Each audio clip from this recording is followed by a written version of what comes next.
IVF गर्न कति समय लाग्छ भनेर धेरैजनाले प्रश्न सोध्नुहुन्छ। आज म त्यसको बारेमा उत्तर दिन्छु। नमस्ते, म डाक्टर नेहा हुमागाई, इन्दिरा आईवीएफ नेपालबाट। आईवीएफ गर्दाखेरि पहिला कुरो त त्यो 3 चरणमा हुन्छ।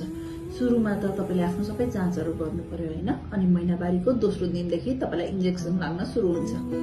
10 दिन जति इन्जेक्सन लागिसकेपछि 12औं दिनको दिन तपाईको अण्डा निकालिन्छ। कसैको 1-2 दिन तल माथि पनि हुन सक्छ। 12 दिनको दिन अण्डा निकालिसकेपछि 5 दिनपछि तपाईको भ्रूण बन्छ। अनि तपाईको भ्रूण कस्तो बन्यो भनेर हामी तपाईलाई बोलाउँछौं अनि सम्झाउँछौं।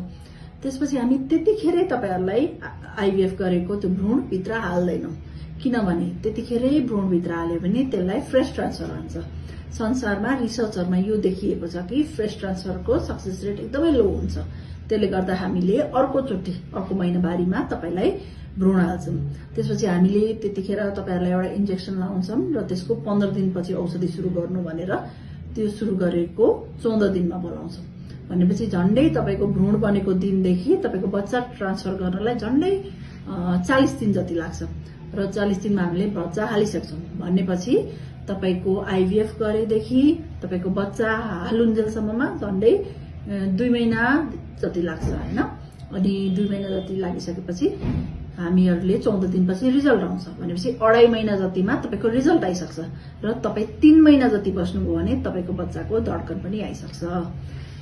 अरु पनि तपाईलाई इन्फर्टिलिटी सम्बन्धी अथवा प्रेग्नेन्सी सम्बन्धी केही प्रश्न सोध्नु छ भने मलाई सोध्न सक्नुहुन्छ। धन्यवाद।